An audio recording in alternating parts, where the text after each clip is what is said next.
আসসালামু আলাইকুম। The knowledge কিংডমের পক্ষ থেকে তোমাদের সবাইকে জানাচ্ছি আন্তরিক সালাম ও শুভেচ্ছা। আসসালামু আলাইকুম রহমতুল্লাহ। এবং অন্যান্য ধর্মবিদদের জানাচ্ছি আন্তরিক শুভেচ্ছা। তো আজকে আমরা নিয়ে আসছি বায়োলজি পরীক্ষার সলভ ক্লাস। ঠিক আছে, আমাদের সলভ ক্লাসটা শুরু করার আগে আমি তোমাদেরকে যে কথাটা বলবো সেটা হচ্ছে, আমি দেখতেছি দিন দিন যে আমাদের এক্সামিনের সংখ্যা দিন দিন কমে যাচ্ছে, কিন্তু কেন আমি বুঝতেছি না। হয়তো বা এই এক সপ্তাহ একটা বড় গ্যাপ ছিল, এই জন্য হয়তো অনেকেই জানে না বা মনে নাই আমাদের কথা। তো তোমাদেরকে বলবো যে তোমাদের যারা ফ্রেন্ড সার্কেল আছে, অনেকেই তো ফোন ইউজ করে না, আসলে এসএসসিতে সবাই কিন্তু ফোন ইউজ করে না। তোমরা যারা করো ফোনটাকে অবশ্যই ভালো কাজে ইউজ করবা, সেটা কথা না। কথা হচ্ছে তোমাদেরকে দেখি ম্যাক্সিমামেরই বারবার কয়েক যখন এই গ্রুপে দেখি দেখতে দেখতে নাম অভ্যস্ত হয়ে গেছে। ঠিক আছে, যে একই রকম নামের কমেন্ট রিয়াক্ট, ঠিক আছে, দেখতেই থাকি। তো তোমাদেরকে যাদের বিভিন্ন গ্রুপে লিঙ্কড আছে, বিভিন্ন জায়গার ফ্রেন্ডের সাথে কথাবার্তা হয়, তাদেরকে আমাদের কথা বলবা। আমাদের এই পরীক্ষাটা কিন্তু অনেক বেশি তোমার বোর্ড স্ট্যান্ডার্ড হয়। আমি কেন বলতেছি বোর্ড স্ট্যান্ডার্ড, তোমাদের ফিউচার লাইফের জন্য অনেক বেশি গুরুত্বপূর্ণ। ঠিক আছে, আমি বলতেছি যেমন দেখো আজকে কোশ্চেনটা কিন্তু 95% তোমাদের বই থেকেই করছে। ঠিক আছে, 5% তোমরা পারো নাই বইয়ের বাইরে থেকে, ওটা নিয়ে আমাদের কথা না, কারণ তুমি ওই পাঁচটা কি নতুন করে শিখতেছো। বাট আমার একটা জায়গায় আফসোস আছে, তুমি পারো না আজকে শিখতেছো, কারণ তোমাদের এখন ঠকার সময়। ঠকবা পরীক্ষা, এসএসসি পরীক্ষার 8 দিন পর্যন্ত তুমি ঠকো, কোনো সমস্যা না। বাট এসএসসি পরীক্ষায় যদি তুমি ঠকে যাও, তাহলে সেটা তোমার সারা জীবনের সমস্যা। তো এখন ঠকো, সমস্যা নাই, নতুন নতুন জিনিস শিখবা, নতুন জিনিস সামনে আসবে। ঠিক আছে, আমার কথা সেটা না। আমার কথা হচ্ছে আজকে যে আমি কথা প্রশ্নটা করছিলাম, আমি আশা করছিলাম যে তোমরা পারবা, বাট পারো নাই তো পারো নাই, তার সাথে আবার কি করছো, কোশ্চেন করতেছো। কোনো সমস্যা না, তোমরা নির্দ্বিধায় কোশ্চেন করতে পারো, আমি সব অ্যান্সার দেবো ইনশাল্লাহ। আচ্ছা, কি কথা হচ্ছিল, তরুণাস্থির আবরণ কি, পেরিকন্ড্রিয়াম, এটা তোমাদের বইয়ে আছে। বইয়ে অস্থি প্লাস তরুণাস্থির দুইটা নিয়ে আলোচনা করা আছে। তরুণাস্থির আবরণ দেওয়া আছে, অস্থির আবরণ দেওয়া নাই। ভাই তোমাদের তো মনে একটা কোশ্চেন হওয়া উচিত ছিল না, প্রথমে বইটা যখন পড়ছিলা, প্রথমে তো কোনো একজন স্যারের কাছে তোমরা অবশ্যই বইটা পড়ছো, তাই না? স্কুলের টিচার হোক, অন্তত ক্লাস টিচারের কাছে তো পড়ছো। তো ওইটা যখন প্রথমে পড়ছিলা যে অস্থি তরুণাস্থির আবরণ আছে, তাই তুমি তো স্যারের কাছে প্রশ্ন করতেই পারতা, স্যার তাহলে অস্থির আবরণের নামটা কি। এইটা তোমার ওখান থেকে অবশ্যই শেখা উচিত ছিল, তাই না? এইটা হচ্ছে আমার আফসোস। আরেকটা আফসোস হচ্ছে, অন্তত ওই ক্লাস টিচারের উচিত ছিল, যদিও আমরা মানি যে আমাদের এসএসসি পরীক্ষার কোশ্চেন বইয়ের বাইরে থেকে হয় না, তবে ভাই এই একটা কথা যে আমাদের পেশি অস্থিটা আবরণ কি, পেরিঅস্টিয়াম, এই জিনিসটা শেখাতে তো মহাভারত প্রশুদ্ধ হয়ে যায় না, কিন্তু কেন আমাদের টিচাররা এটা করে না, এইটাই আমার সবচেয়ে বড় আক্ষেপ। এইটাই আমার আক্ষেপ। আচ্ছা, তারপরে একটা কি ছিল, বহিকঙ্কাল অন্তকঙ্কাল। আচ্ছা ভাই, তোমার কি মনে হয় যে তোমার ওই বইয়ে যে সমস্ত নির্দিষ্ট 2-3টা করে উদাহরণ দেওয়া আছে, পৃথিবীতে ওই 3টা জিনিস ছাড়া আর কিছু নেই ওই জিনিস, এমন কিছু মনে হয়? হওয়া উচিত না তো। এইটাকে তোমার সবকিছু কেন তোমরা মুখস্থ করো ভাই, আমি বুঝি না। মুখস্থর সাথে কি, বিজ্ঞান মুখস্থ জিনিস না, বিজ্ঞান কখনো মুখস্থ জিনিস না। ফিজিক্স কেমিস্ট্রি বায়োলজি বা যাই বলো, সব কিছু ফিল করা যায়, সব কিছু বোঝা যায়, সব কিছু বাস্তব জীবনের সাথে মিলিয়ে নেওয়া যায়। যখন তুমি বহিকঙ্কাল অন্তকঙ্কাল পড়বা, বা তোমার কোনো টিচার তোমাকে পড়াবে, তখন তার কাজটা কি বলতো, যে বহিকঙ্কাল কোনগুলো তোমাকে একদম স্পেসিফিকলি বলে দেওয়া, যে আমাদের দেহের বাইরে থেকে যা যা দেখা যাবে, আমাদের দেহের বাইরের দিক থেকে যা যা দেখা যায় খালি চোখে, সবগুলা বহিকঙ্কালের অন্তর্ভুক্ত, সব কিছু। উইদাউট ত্বক, ত্বক তো অস্থির ভিতরে পড়ে না, তাই না? তাহলে আমাদের কি বলতো, যে নাক, তারপরে তোমার হচ্ছে কি বলে দাঁত, এগুলো হচ্ছে লোম, এই দেখো লোম, তারপর চুল, উইদাউট ত্বক বলছি আমি, লোম, চুল, দাঁত, কান, নাক, এগুলা কি সব আমাদের বহিকঙ্কালের ভিতরে পড়ে। এক কথায় মিলে যাবে, বাইরে থেকে যা দেখা যায় সব বহিকঙ্কাল। তুমি বলবে হ্যাঁ তোর দাঁত তো দেখা যাচ্ছে না, ঠোঁট দিয়ে ঢাকা, যাদের দাঁত আছে তাদের দেখিস দেখা যায় কিনা।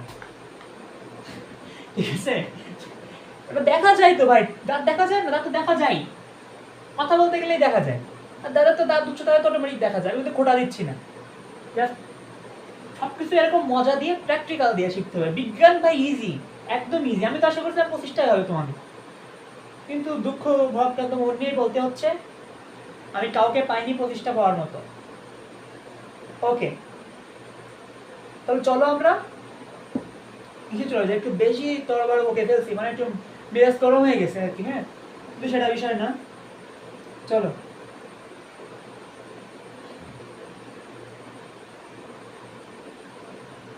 আমাদের প্রথম প্রশ্ন ছিল নস্টকের দেহে কোনটি বিদ্যমান? কোনটি বিদ্যমান? নস্টক কোন পর্বের প্রাণী সেইটাকে মনে করতে হবে। যখন এরকম ধরনের কোনো প্রশ্ন আসবে যে মানে প্রাণীর নাম দিয়ে বলবে বৈশিষ্ট্য, তখন তুমি প্রথমে কি করবা, এই নস্টকটা, এই আমাদের নস্টক, নস্টক কোন পর্বের প্রাণী বলতো? মনেরা। এই মনেরা পর্বের প্রাণীদের একটা বৈশিষ্ট্য কি, সেটা হচ্ছে ওদের শুধুমাত্র এরা কি আদিকোষী। এরা আদিকোষী প্রাণী, কিন্তু মনেরা কি আদিকোষী না? মনেরা সবগুলো কি? মনেরা সবগুলো আদিকোষী প্রাণী। তো আদিকোষীদের বৈশিষ্ট্য কি? এদের নিউক্লিয়াসটা কি সুগঠিত নয়। আর দ্বিতীয় বৈশিষ্ট্যটা হচ্ছে এদের দেহে অন্যান্য কোষীয় অঙ্গাণুর মধ্যে শুধুমাত্র রাইবোজোম ছাড়া কিচ্ছু নেই, শুধুমাত্র রাইবোজোম আছে। তার মানে কি আমাদের নস্টকের দেহে রাইবোজোম আছে শুধুমাত্র। এটা আমাদের কিন্তু হওয়া উচিত সবাই। আচ্ছা, এবার লিখবো না, মুছে দিই। এগুলো তো সহজ জিনিস। দ্বিতীয়ত,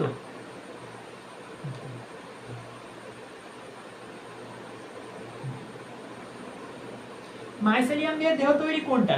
আচ্ছা বলো, মাইসেলিয়াম কোন রাজ্যের? মাইসেলিয়াম কোন রাজ্যের বৈশিষ্ট্য? ফাঞ্জাই না? মাইসেলিয়াম কি ফাঞ্জাই রাজ্যের বৈশিষ্ট্য। তুমি মাইসেলিয়ামের ফাঞ্জাই রাজ্য খুঁজে পাইছো, এখন অপশনের ভিতরে ফাঞ্জাইয়ের উদাহরণ কোনটা আছে? এইগুলো তো তোমরা মুখস্থ করো, তাই না? এগুলো তো তোমরা মুখস্থই করো। এখন দেখো, তুমি বলবে এইটা আমি ফিল করবো কিভাবে, বাস্তব জীবনের সাথে মিলাবো কি করে? তুমি যখনই ফাঞ্জাই মনে করো এখানে পেনিসিলিয়াম আছে, ইস্ট আছে, মাশরুম আছে, ঠিক আছে?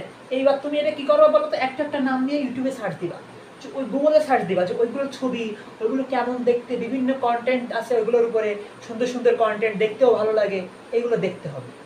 যে নতুন একটা নাম পাইছি মুখস্থ করে নিয়ে খাড়া তা না। তুমি যদি এই পেনিসিলিয়ামটা নিয়ে বা তোমার হচ্ছে এখানে যে ইস্ট আছে, মাশরুম আছে, এইগুলো নিয়ে একটা 5 মিনিটের কন্টেন্ট দেখো, খুব ক্ষতি হয়ে যায় না, তাই না? খুব ক্ষতি হয়ে যায় না। তোমরা তো সবাই পড়াশোনা মনে করো সবসময় ভালো লাগে না, 1.5 ঘন্টা 2 ঘন্টা পরে সবাই ফোন হাতে না। বাট ওই টাইমটা তোমরা এটা করো, যেটা নতুন জিনিস শিখছি আজকে, এটা গুগলে ইউটিউবে একটু সার্চ দিয়ে দেখি কেমন লাগে, বিষয়টা কি। এইভাবে করলে কি হবে, তোমার এই জিনিসটা ভুলবা না। তো আমি তো ভিডিওটাই দেখছিলাম, ভুলবা না। আচ্ছা, এটা পেনিসিলিয়াম উত্তর, 2 দাগে উত্তর কি? পেনিসিলিয়াম। আচ্ছা, কাঁঠাল কোন ধরনের উদ্ভিদ?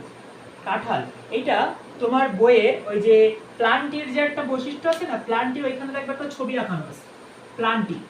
এটা প্লান্টির ওইখানে আমাদের একটা কাঁঠাল গাছের ছবি আছে, ওই ছবির নিচে বক্সে লেখা আছে, কাঁঠালের পাশে ব্র্যাকেটে লেখা, এরা হচ্ছে আবৃতবীজী উদ্ভিদ, আবৃতবীজী। ঠিক আছে? এইটা নিয়ে তোমরা ইন্টারে ওঠার পরে বিস্তর একটা অধ্যায় পাওয়া শুধু এই আবৃতবীজী নগ্নবীজির উপরে, পড়তে পড়তে মাথা খারাপ হয়ে যাবে, শুধু উদাহরণ আর উদাহরণ। ঠিক আছে? বাট ওটা এখন আমাদের বিষয় না। তুমি জাস্ট এইখান থেকে প্ল্যান্ট যে আবৃতবীজী, এখানে বাইরের থেকে কোনো কোশ্চেন আসার মতো নাই। এইটা শুধু মনে রাখলে হবে যে কাঁঠাল কি একটা আমাদের আবৃতবীজী উদ্ভিদ। ওকে, এবার আমাদের নেক্সট কোশ্চেন কি ছিল? জীবজগৎকে 6টি রাজ্যে ভাগ করেন কে? জীবজগৎকে 6টি রাজ্যে ভাগ করেন কে? জানো তো? জানা উচিত। একদম শেষের দিকে, একদম শেষের দিকে দেখো, 6টি রাজ্যে ভাগ করেন হচ্ছে আমাদের কেভলিয়ার স্মিথ। ওইটা হচ্ছে তোমার শেষের দিকে আছে, অ্যানিমেলিয়ার পরের যে প্যারাটা ওইখানে আছে, টমাস কেভলিয়ার স্মিথ তোমার 6টি রাজ্যে ভাগ করেন। ঠিক আছে? টমাস কেভলিয়ার স্মিথ 6টি রাজ্যে ভাগ করেন। আর মার্গুলিস কি করেন? হুইটেকারের শ্রেণীবিন্যাসের পরিবর্তিত এবং বিস্তারিত রূপ দেন। আর আমাদের এইচ হুইটেকার এলো কি করেন? 5টি রাজ্যে ভাগ করেন। তাহলে 5 রাজ্যে ভাগ করেন কে? H Whitaker. আর 6টি রাজ্যে ভাগ করেন কে? কেভলিয়ার স্মিথ, টমাস কেভলিয়ার স্মিথ। এখন বলবা যে ভাই যদি ময়না থাকে কি করব? কোনো ব্যাপার না, একটা ট্রিক্স মনে করে নাও। 6 উচ্চারণ করতে গেলে 6 লাগে, এস উচ্চারণ করতে গেলে এস লাগে। তো এখান থেকে এস মিলে গেলে 6 স্মিথ যদি মনে রাখতে পারো, তো 5 হুইটেকার, এটা তুমি এমনিই বলতে পারবা, তাই না? ঠিক আছে? এই ধরনের এই সমস্ত করে আমাদের একটু মনে রাখতে হবে, জাস্ট এই সমস্ত ট্রিক্স। যে 6 আছে, এখানে এস আছে, এই 6 এর সাথে এস মিলে যায়, তাহলে 6 যেটা হবে সেটা স্মিথ, তাহলে 5টা হুইটেকার এমনি এসে যাচ্ছে। হ্যাঁ, ওকে, এবার পরের কোশ্চেন, মানুষের বর্গের নাম কি? এটা তোমাদের জানা উচিত, এটা নিয়ে কিছু বলার নাই। মানুষের প্রাইমেট, প্রাইমেট, মানুষের বর্গ বা অর্ডারের নাম কি? প্রাইমেট, বয়ে আছে। অ্যালিয়াম কেপা বা অ্যালিয়াম সেপা যেটাই বলো, কোনটির নাম? অ্যালিয়াম চেপা এটা পেঁয়াজের বৈজ্ঞানিক নাম, এটা তোমরা জানো, ঠিক আছে? অ্যালিয়াম চেপা। আচ্ছা, একটা জিনিস মনে পড়ছে, এইখানে যে তোমার এইগুলো আছে না বৈজ্ঞানিক নামগুলো, এইগুলো সব একটা একটা করে মনে রাখার ট্রিক্স আছে, বাট সেইটা তোমরা চাও, তোমরা যদি চাও তোমাদের উদ্দেশ্যে একটা ভিডিও আমি ছোট করে বানিয়ে দেবো এটার উপরে, কিন্তু এখন তো ভিডিও ক্লাস বড় হয়ে যাবে, এরপরে আমার আরও একটা ক্লাস নিতে হবে ইংলিশ গ্রামারের, তো সেটার জন্য আমি এখানে বেশি সময় নষ্ট করব না। মুখস্থ তো তোমরা করেই আছো অলরেডি, বাট আমি এটা ট্রিক্স শিখিয়ে দেবো আরও সুন্দরভাবে মনে রাখার জন্য। ওকে, হিস্টোলজির মূল বিষয় কি? টিস্যু বিন্যাস। হিস্টোলজিতে কি আলোচনা করা হয়? টিস্যু, টিস্যুর উৎপত্তি, টিস্যুর গঠন, টিস্যুর বিন্যাস, টিস্যুর মৃত্যু, সব কিছু, টিস্যু সম্পর্কিত সব কিছু আমাদের কোথায় আলোচনা করা হয়? হিস্টোলজিতে।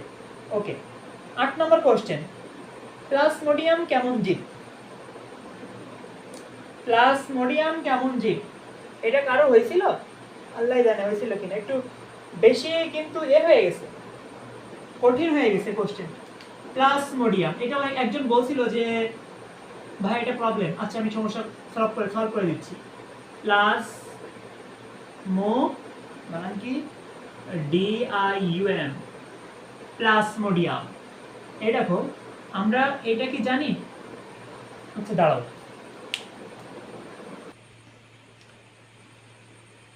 কি বলছিলাম? প্লাজমোডিয়াম। আচ্ছা, প্লাজমোডিয়াম কিসের বৈজ্ঞানিক নামটা আগে মনে আছে? প্লাজমোডিয়াম ভাইভ্যাক্স নামে আমরা একটা বৈজ্ঞানিক নাম পড়ছিলাম না? কি? ম্যালেরিয়া জীবাণু। তার মানে যেহেতু প্লাজমোডিয়াম ভাইভ্যাক্স যেহেতু ম্যালেরিয়ার জীবাণু, তার মানে প্লাজমোডিয়াম সবাই যতগুলো প্লাজমোডিয়াম আমাদের আছে, সব প্লাজমোডিয়ামে কি বলতো? ওই জীবাণু জাতীয় কোনো কিছু, ভাইরাস জাতীয় কোনো কিছু। আর আমাদের যত এই যে ভাইরাস, ব্যাকটেরিয়া বা জীবাণু জাতীয় যত কিছু আছে, এভরিথিং, সবগুলো কি বলতো? এককোষী না?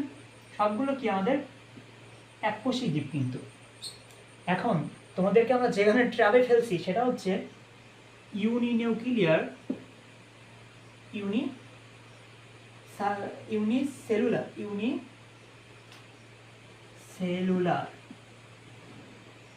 আর মাল্টি সেলুলার। এই যে ইউনিসেলুলার মানে হচ্ছে এককোষী, ঠিক আছে? আর মাল্টিসেলুলার মানে হলো বহুকোষী, ঠিক আছে? এইটা তুমি যদি বলো ভাইয়া বইতে নাই, তবে তোমার মারা উচিত। এইটা তোমার 3.1 তৃতীয় অধ্যায়ের একদম শুরুতেই আছে, তৃতীয় অধ্যায়ের একদম শুরুতে আছে। আচ্ছা, তাহলে আমরা এটা কিভাবে বুঝলাম? যে আমরা যেহেতু জানি প্লাজমোডিয়াম ভাইভ্যাক্স, তুমি বুঝতে পারবে না হঠাৎ করে যে এটা কেমন জীব, এককোষী নাকি বহুকোষী। তার জন্য আমরা কিন্তু আগে ওই যে মুখস্থ করছিলাম না বৈজ্ঞানিক নাম এক অধ্যায়ে, ওইখানে কি ছিল? প্লাজমোডিয়াম ভাইভ্যাক্স ছিল ম্যালেরিয়ার জীবাণু। ওই যে ম্যালেরিয়ার জীবাণু, যেহেতু এটা প্লাজমোডিয়াম, তার মানে এটা যেহেতু জীবাণু, তার মানে এগুলো সবই কি এরকম জীবাণু টাইপের কোনো কিছু, তাই না? এটা কিন্তু এদের গণের নাম, সেই হিসাবে আমরা বুঝতে পারতেছি যে ওই গণের সবাই কোনো না কোনো এরকম জীবাণু টিবাণু এককোষী কোনো কিছু। তাহলে এটা আজকে শিখলাম আমরা, ইউনিসেলুলার হচ্ছে এককোষী আর মাল্টি সেলুলার হচ্ছে বহুকোষী। এটা তোমাদের আসলে যার প্রবলেম ছিল এটা ক্লিয়ার হয়ে গেছে। আচ্ছা,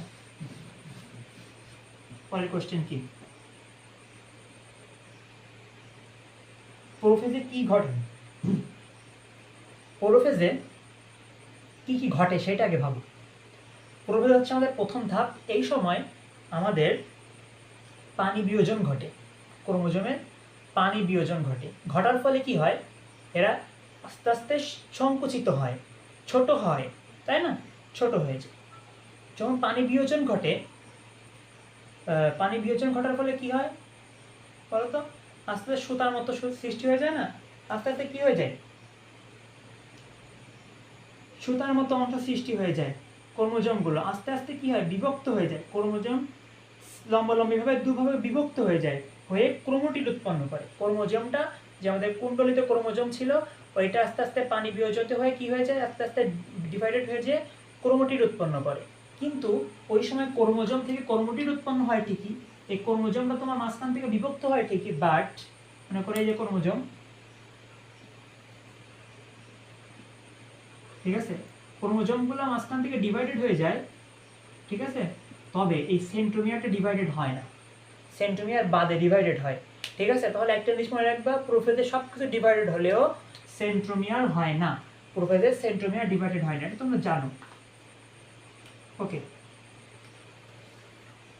অ্যাস্টার রে বিস্তৃত হয় সেন্ট্রিওলের, এটা তুমি চলে যাও, তোমার আমি বলতেছি বইয়ের কোথায় আছে, পুরো মেটাফেজের লাস্টের দিকে আছে, দেখো সেন্ট্রিওল দুটির একদম শেষ লাইন, সেন্ট্রিওল দুটির চারদিক থেকে রশ্মি বিচ্ছুরিত হয়, একে অ্যাস্টার রে বলে। তাহলে অ্যাস্টার রে কোথা থেকে ব্যবহৃত হয়, আমাদের যে ওই যে কি আছে একটা সেন্ট্রিওল আছে, সেন্ট্রিওলের সব দিক দিয়ে, শুধু দুই প্রান্ত না বরং সব দিক দিয়েই কি, সেন্ট্রিওলের সব দিক দিয়েই কি বলতো আমাদের কি হয়, অ্যাস্টার রে বিচ্ছুরিত হয়, শুধুমাত্র দুই প্রান্ত থেকে না, ঠিক আছে। এরপরে আমাদের মেটাসেন্ট্রিক, না না, নিউক্লিয়াসের বিলুপ্তি ঘটতে থাকে কোন ধাপে, নিউক্লিয়াসের বিলুপ্তি ঘটতে থাকে প্রোমেটাফেজ। দেখো নিউক্লিয়াসের বিলুপ্তি আমি ক্লিয়ার করে দিচ্ছি, এই ধরনের ট্র্যাপে তোমরা পা দিতে পারো, বিলুপ্তি ঘটতে থাকে, দুইটা ওয়ার্ড ভালোভাবে খেয়াল রাখবা, ঘটতে থাকে, যদি ঘটতে থাকে বলে তাহলে সেটা কি, prometaphase,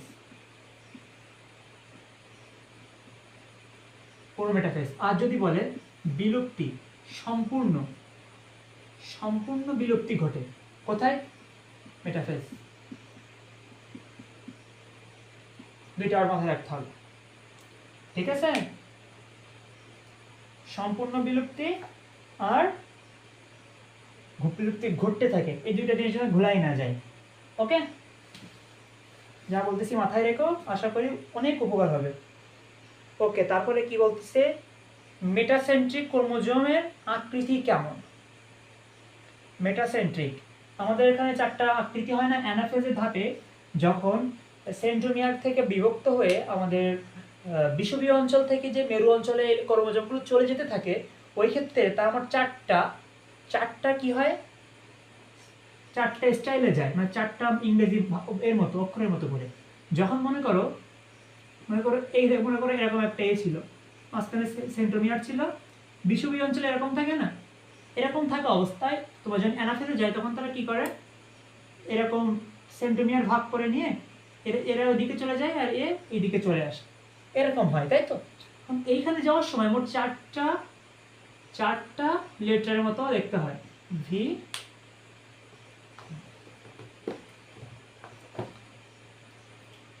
V, L, J, I, এই যে আমাদের চারটা ওয়ার্ড। এখন দেখো যখন এই সেন্ট্রোমিয়ারটা এই ব্যবহার করে যাচ্ছে, এটা যাচ্ছে, এর সেন্ট্রোমিয়ারটা যদি মিডিলে থাকে তখন ওইটা কেমন দেখতে হয়, ভি এর মতো।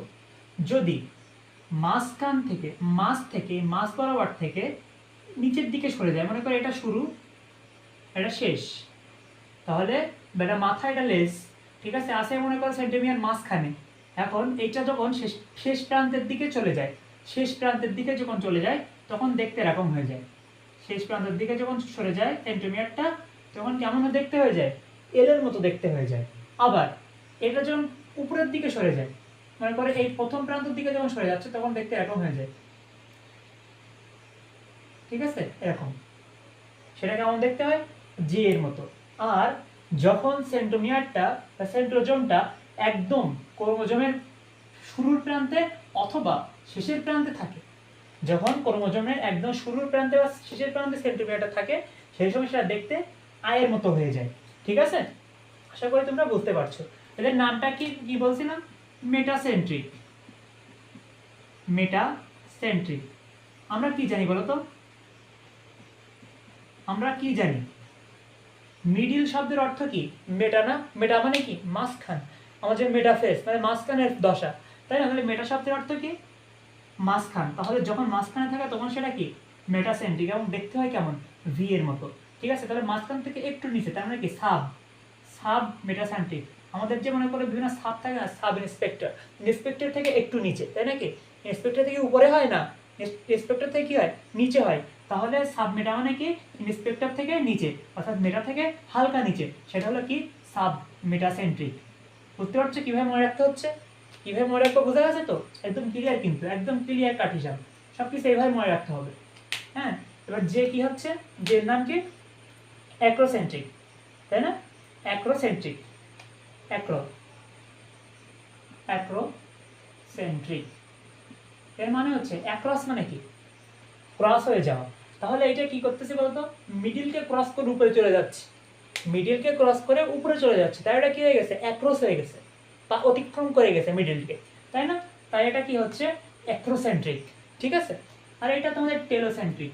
একদম টেল মানে কি বোঝায় আমরা, শেষ প্রান্ত বোঝায়, যেমন টেলোফেস মানে শেষের ধাপ, সেরকম একদম শেষ ধাপ হলো আই, আইটা কি একদম শেষ ধাপে আছে বা একদম শেষ প্রান্তে আছে, সেন্টিমিটারটা কি আছে, একদম শেষ প্রান্তে আছে, তাই এর নাম কি, টেলোসেন্ট্রিক, টেলোসেন্ট্রিক, একদম নিচ বরাবর। ওকে, এইটা হচ্ছে আমাদের এই চারটা জিনিস একটু ডিটেইলস পড়িয়ে দিলাম। বইয়ে নাই, তোমরা বলো ভাইয়া বইয়ে নাই, তা বলতেছেন কেন? এইভাবে পড়লে তোমার মনে থাকবে, অনেক বেশি ইজি হবে। আর এই যে কথাগুলো বলছি, এটা কিন্তু একদম সত্যি কথা, এটা কোনো ট্রিক্স না, এরকম অরিজিনালি হয় কিন্তু, ঠিক আছে, এরকম অরিজিনালি হয়। ওকে, আমাদের next question,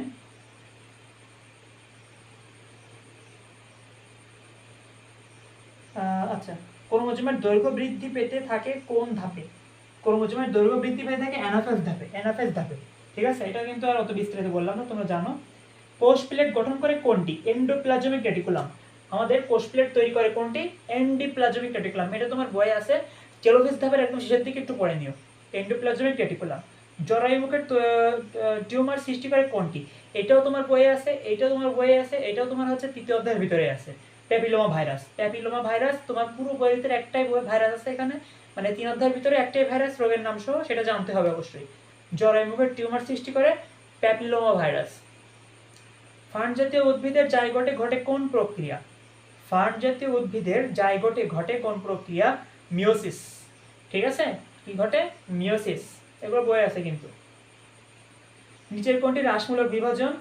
meiosis one. Meiosis one আর মিওসিস টু এর ভিতরে কিন্তু আমরা পুরো মিওসিসটাকে রাসমূলক বিভাজন বলি, কিন্তু ওয়ানটাকে বলা হয় অরিজিনাল রাসমূলক বিভাজন। মিওসিস যে ওয়ান সেটা কিন্তু রাসমূলক, বাট 2 নাম্বার যে আছে সেটা কিন্তু সমানু। ঠিক আছে, সমানু, কিন্তু এটা হ্রাসমূলক, কিন্তু এখানে ক্রোমোজোম সংখ্যা সমান থাকে, এইখানে অরিজিনাল ক্রোমোজোম সংখ্যা কম হয়, সেজন্য এটা কিন্তু সমীকরণিক। 2 নাম্বারটা সমীকরণিক আর 1 নাম্বারটা হ্রাসমূলক, মনে রাখতে হবে। ওকে, কোরাটিকার অস্থি কতটি? এইখানে এইটা আমি কিন্তু আমার একটা ক্লাস নেওয়া আছে 9 চ্যাপ্টারে, সেটা আমি বলছিলাম যে করটি আর করটিকার মধ্যে পার্থক্য। করটির অস্থি, আমাদের করটির মানে হচ্ছে, করটি মানে হচ্ছে পুরো হিউম্যান, মানে আমাদের এই পুরো মাথাটা, এখানে পুরো মুখমণ্ডল সহ যা আছে আমাদের, এভরিথিং ইজ করটি, সব কিছু করটির ভিতরে। ঠিক আছে, আমাদের মনে করো এইখানে আমাদের হাইওয়েড বোনস আছে একটা, এই গড় এখানে একটা হাইওয়েড বোনস আছে এরকম দেখতে, ওইটার আগ পর্যন্ত একদম এগুলো সব মিলে এইখানে পর্যন্ত ভিতরে যা আছে সব কিছুই করটি। ওইটারে কি বলে? করটি। করটি, করটি কটা? 29টা করটি। আর যদি বলে করটিকা, করটি কা, কা যখন যুক্ত হবে তখন করটিকা মানে শুধুমাত্র মাথার খুলিটাকে বোঝায়, শুধুমাত্র মাথার এই খুলিটুকুর ভিতরে যা আছে সেইটা, শুধু মাথাটুকু। ঠিক আছে, সেইটা হলো আমাদের 8টা, এদের জানতে হবে। করটি 29টা, করটিকা 8টা। দাঁত কি কঙ্কাল? দাঁত কি কঙ্কাল? প্রথমে বলছি, দাঁত হচ্ছে আমাদের বহিঃকঙ্কাল, বাইরে থেকে যা যা দেখা যাচ্ছে সবই বহিঃকঙ্কাল, আর যেটা দেখা যাচ্ছে না সেটা ভিতরের কঙ্কাল, অন্তকঙ্কাল। তাহলে আমাদের দাঁত তো দেখা যায়, তাই না? ওইটা আমাদের কি হবে? বহিঃকঙ্কাল হবে। আচ্ছা, অস্থির আবরণের নাম কি? এইটা জানতে হবে, পেরিওস্টিয়াম। অস্থির,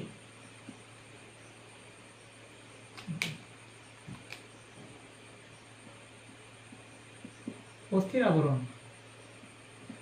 এটা তোমাদের ভোলাবে, এখন ভোলাবে, ইন্টারে ভোলাবে, অ্যাডমিশনে ভোলাবে, কোনো ভোলাভুলি হবে না, আজকে তুমি ঠিক করে নাও। অস্থির আবরণ পেরিওস্টিয়াম, পেরিওস্টিয়াম। তরুণাস্থি,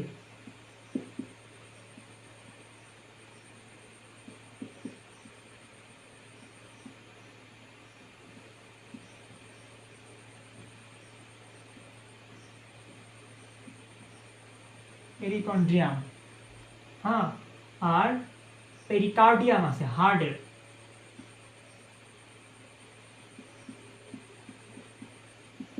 হার্ট আছে, এটা আমরা 6 চ্যাপ্টারে পড়ি। হার্টের আবরণের নাম কি? পেরিকার্ডিয়াম। এখানে দেখো কিভাবে মনে রাখবা, একদম ইজি কিন্তু। 12টা জিনিসের আবরণ আমি শেখাই দিই, এগুলো জানলে মানে আমার একটা অসুবিধা কি, মনে করো আমার ক্লাস অনেক বেশি লেন্থ হয়ে যায়, মানে আমি একটা জিনিস পড়াইতেছি পড়াইতে পড়াইতে সেই জিনিসের ভিতরে একটা গোপন কথা বা একটা একই ধরনের কোনো একটা কথা আছে যেটা তোমার জানা উচিত এবং আমি জানি, ওই কথাটা মুখ থেকে বেরিয়ে যায়, আর এই জন্যই আমার ক্লাস লেন্থ বড় হয়ে যায়। ফুসফুস, যেটা জানি সেটা না বলে থাকতে পারিনি। ফুসফুসের আবরণ, এটা তোমরা জানা উচিত। ফুসফুসের আবরণ ফুলুরা, এই 4টা আবরণ। আর অনেক আবরণ আছে, বাট এত কিছু বলা যাবে না এখন, এটা বলতে ইচ্ছা করলো। দেখো এই 4টার সামনে কিন্তু একটুখানি চিন্তা করলে মনে রাখতে পারি, সেটা হচ্ছে এই যে অস্থি, অস্থি, অস্থি থেকে এই যে অস্থি আছে, এগুলা কিন্তু সত্যি কথা না, এগুলা কিন্তু সত্যি কথা না, আমি জাস্ট তোমাদেরকে আবেগ দিয়ে মনে রাখতেছি, জাস্ট আবেগ দিয়ে মনে রাখার চিন্তা করতেছি, এটা আবেগ দিতে হবে, সবকিছুতে একটা মনে রাখার সিস্টেম বের করতে হবে, ভুলে যাবো কেন আমি, ভুলার কোনো লাইসেন্স নেই। আচ্ছা, অস্থির আবরণে অস্থি থেকে অস্থি, ক্লিয়ার? তো এগুলি আমরা বলবো অস্থির। বা তরুণ আস্থি, তরুণ আস্থির একটা ইংলিশ নাম আছে না, কন্ড্রিকটিস,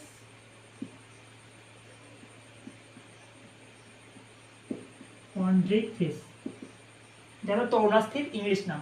এই যে কন্ড্রিক, কন্ড্রিক থেকে কন্ড্রিয়া, কন্ড্রিক থেকে কি কন্ড্রিয়া, ঠিক আছে?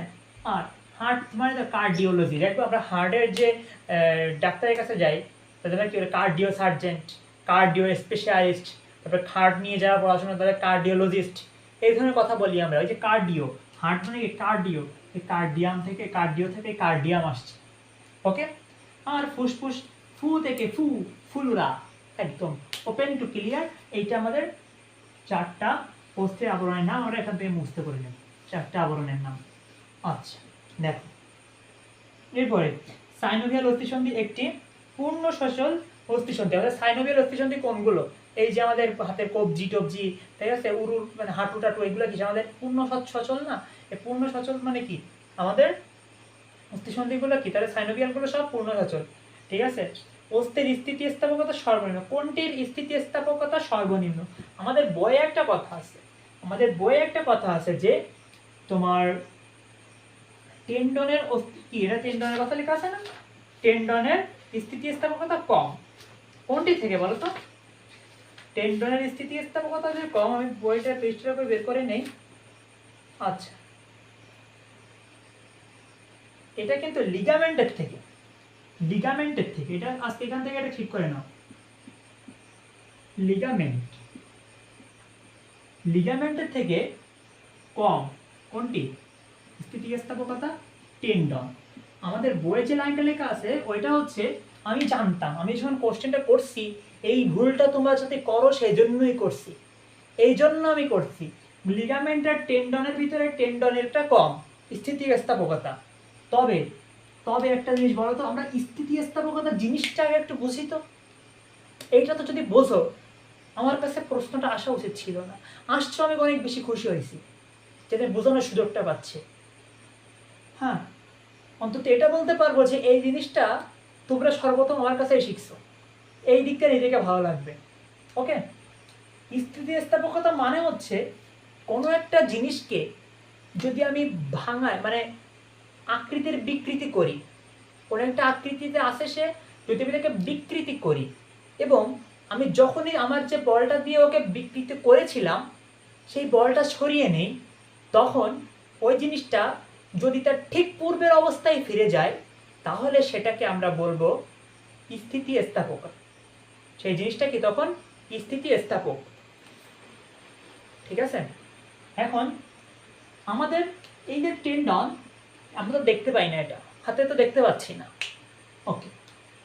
টেন্ডনের স্থিতিস্থাপকতা কম আর এর কি বেশি, আর এর কম। এর কম মানে কি বুঝায় বলো তো?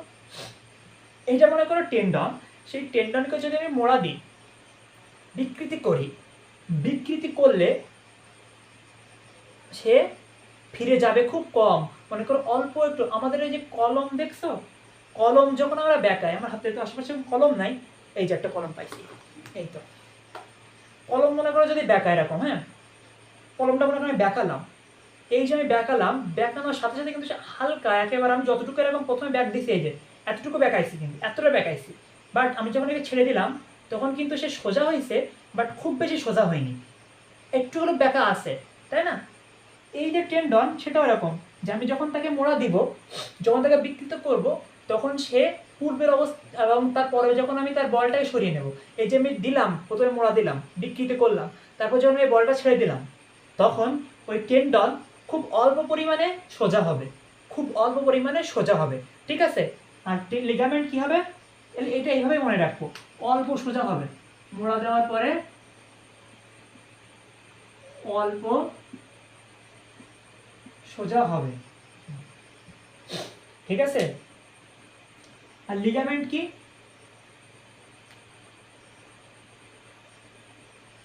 আমাদের স্থিতিস্থাপকতাটা হচ্ছে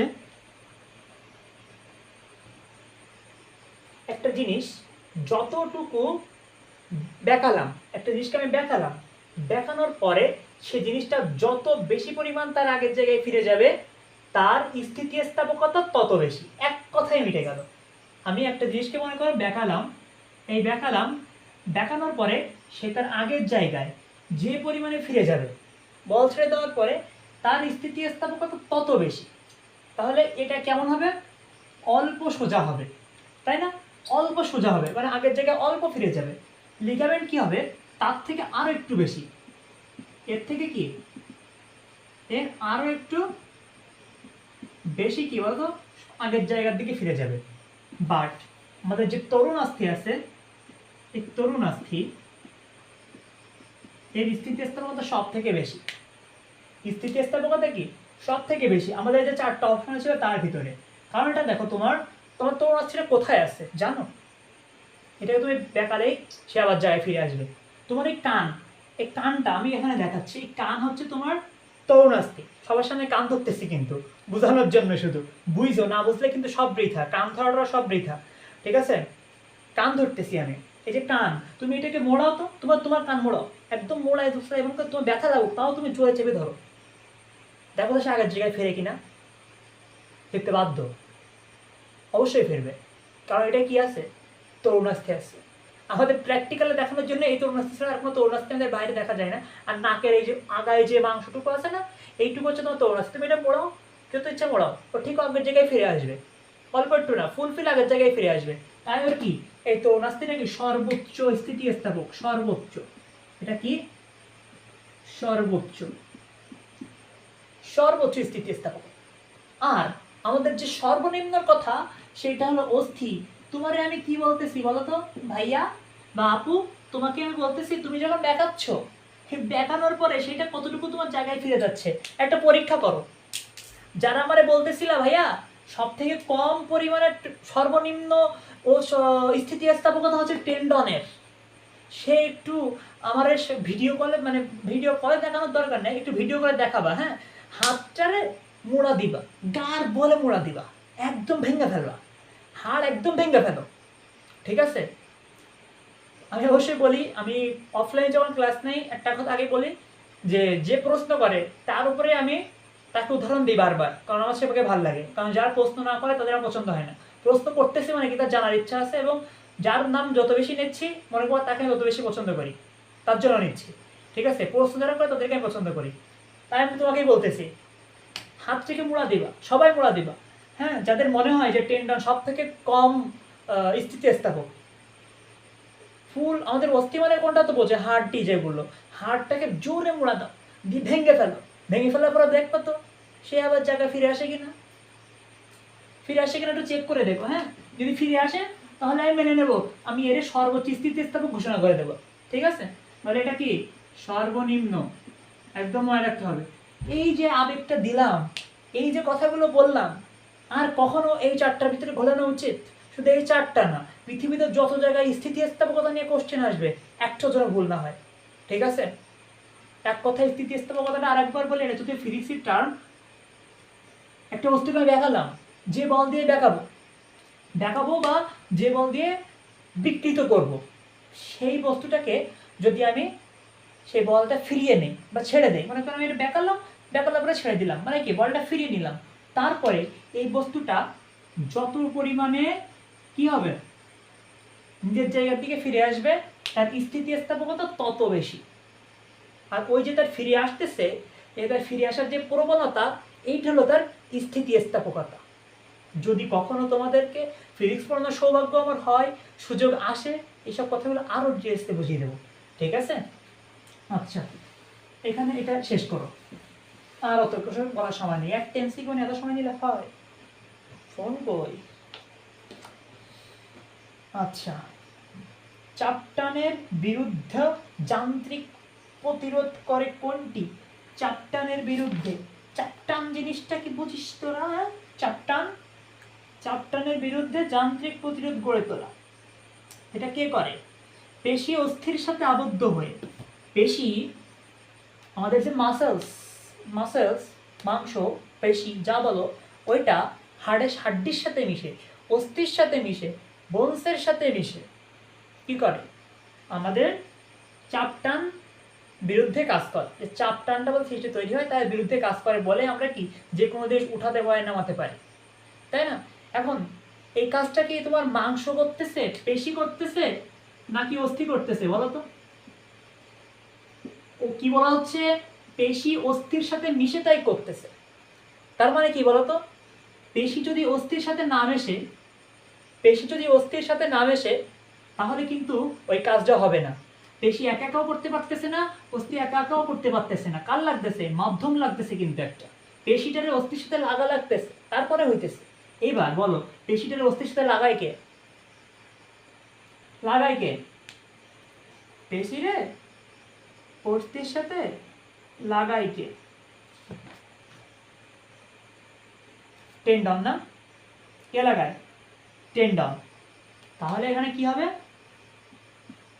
টেন্ডন হবে। কি হবে? টেন্ডন। আচ্ছা,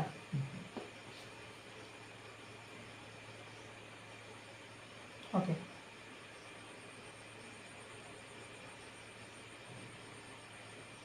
পরের কোশ্চেন, এটা তো এর ধারে একদম ফার্স্ট কোশ্চেন, অস্টিওপোরোসিস হয় কিসের হবে? ক্যালসিয়ামের হবে, এটা তো তোমরা জানো, একদম ইজি কোশ্চেন। তারপরে গোল আলুর গণ কি? সোলানাম। গোল আলুর গণ নাম কি? সোলানাম, ঠিক আছে? সোলানাম, ওকে, সোলানাম, এটা গোল আলুর কি নাম? গণের নাম। তাহলে আমাদের 25টা এমসিকিউ কিন্তু এখানেই শেষ। তোমাদের সবাইকে জানাচ্ছি আন্তরিক শুভেচ্ছা এবং ধন্যবাদ এই জন্য যে শেষ পর্যন্ত যারা আসছো তাদেরকে ধৈর্য ধরে আসছো, এবং আশা করি যে তোমরা এই 25টা এমসিকিউ আমাদের সাথে সলভ করলা। 25টা এমসিকিউতে অনেক কিছুই শিখছো যেটা তুমি আগে জানতে না, ঠিক আছে? তো এরকম নতুন নতুন জিনিস শেখার জন্য নতুন নতুন জিনিস আমরা কোশ্চেনে মেশাবো, মিশিয়ে আবার তোমাদেরকে শেখাবো। এমন ধরনের যে প্রক্রিয়ার ভিতরে তোমরা থাকছো, ওটা কেমন লাগছে আমাদেরকে জানাবা, এবং আমাদের এই কর্মসূচিটা তোমরা একটু প্রচার করে দিয়ে, তাহলে আমাদেরও ভালো লাগবে। যত বেশি এক্সামে দেখবো যে আস্তে আস্তে কমে যাচ্ছে, মনে করো নিজেরও ভালো লাগতেছে না, যে প্রথম দিকটা যেমন ভালো ভালো কোশ্চেন করি, সেমন মনে করে পরে যে কোশ্চেন করতে ভালো লাগবে না, তখন যা টেস্ট পেপার দেওয়া আছে দু একটা ধরে দিলাম, এরকম মনে হবে। বাট তোমরা, আমি আশা করবো আমাকে সাপোর্ট করবা, আমার পাশে থেকে আমাকে আরও এগিয়ে সাহায্য করবা। এবং আরও একটা বিষয় তোমাদেরকে আমি বলছি, সেটা হচ্ছে আমরা আগামী 10 তারিখ থেকে একটা ইংলিশ ব্যাচ করতেছি, সেটা হচ্ছে অনলাইন ব্যাচ। এর আগেও একটা হয়ে গিয়েছে, 2 নম্বর ব্যাচ শুরু হচ্ছে ইংলিশ সেকেন্ড পেপারের উপরে। আমাদের অফারটা চলতেছিল, সেই অফারটা শেষ, অফার যেটা চলছিল সেই অফারটা শেষ হয়ে গেছে। এখন আমরা 10 তারিখ পর্যন্ত ভর্তি নিচ্ছি। এই 10 তারিখ পর্যন্ত তোমরা আমাদের মোট 25টা ক্লাসে বাংলা ইংলিশ সেকেন্ড পেপার সম্পূর্ণ আমরা শেষ করব 25টা ক্লাসের মধ্যে। অলরেডি গ্রামার পার্টের রুটিন আমরা প্রকাশ করে দিয়েছি, হয়তো বা সেটা 16 বা 17 দিনে শেষ হচ্ছে। বাকি ক্লাসগুলো আমরা রিভিশন, প্র্যাকটিস এবং রিটেন সাইড কীভাবে আমরা অটো লিখতে পারি সেইগুলো নিয়ে আলোচনা করব। ওকে, মোট 25টা ক্লাসে তুমি বাংলা ইংলিশ সেকেন্ড পেপারের একটা পূর্ণাঙ্গ প্রস্তুতি পেয়ে যাবা আমাদের ওই ব্যাচে, ঠিক আছে? তো ওই ব্যাচে অ্যাডমিট করার জন্য তোমাকে মাত্র 350 টাকা। তুমি বুঝতে পারতেছো ভাইয়া তুমি কত টাকা খরচ করে ইংলিশের পিছনে? এখন আমি আরও একটা জিনিস লক্ষ্য করতেছি, যে যখনই আমরা টাকা দিয়ে কোর্সের কথা বলতেছি, তখন তোমরা বলতেছো ভাইয়া অমুক পেজে ফ্রি দিচ্ছে। আপনি তো একদম নতুন, তাও কেন আপনি ফ্রি নেন না? ফ্রি না নিয়ে ডিরেক্ট এদিকে চলে যাচ্ছেন। ভাই আমি কিন্তু এই লাইনে নতুন না, বয়স কম হইতে পারে, বাট আমি কখন ফ্রি ক্লাস নেইনি, তবুও তোমাদের ব্যাচে আসে কিছু কিছু ফ্রি ক্লাস আমি নিছি টুকটাক টুকটাক।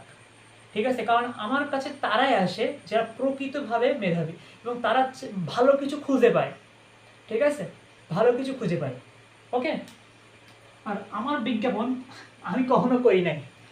আমি কেমন পড়াই না পড়াই, কি করি না করি, তোমরা কার মাধ্যমে আমার সাথে যোগাযোগ করছো, কি কেউ বলতে পারবে না যে আমার মাধ্যমে আসছো।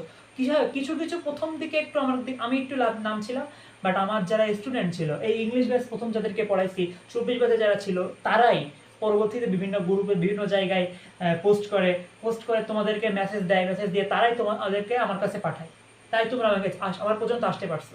ঠিক আছে, তো তোমরা জাস্ট আমার ইউটিউবে, হ্যাঁ ইউটিউব চ্যানেলেই আমার ইংলিশ গাইড ফ্রম সার্ভাইভার একটা ক্লাস দেওয়া আছে, আর একটা ক্লাস আমি এই ক্লাসের পরেই নেব, নিয়ে আপলোড দেওয়া হবে। তোমরা ওই দুটো ক্লাস দেখেই বুঝবা যে আমার কাছে পড়া যায় কিনা, আমার উপর বিশ্বাস রাখা যায় কিনা। ঠিক আছে, আর মাত্র 350 টাকা দিয়ে পুরো ইংলিশ চিকেন উপরে একটা গোছালো কোর্স তোমরা আমার কাছে পাবা ইনশাল্লাহ। আর করবো না কিছু, আজকে ক্লাস এই পর্যন্তই। ধন্যবাদ সবাইকে, আসসালামু আলাইকুম।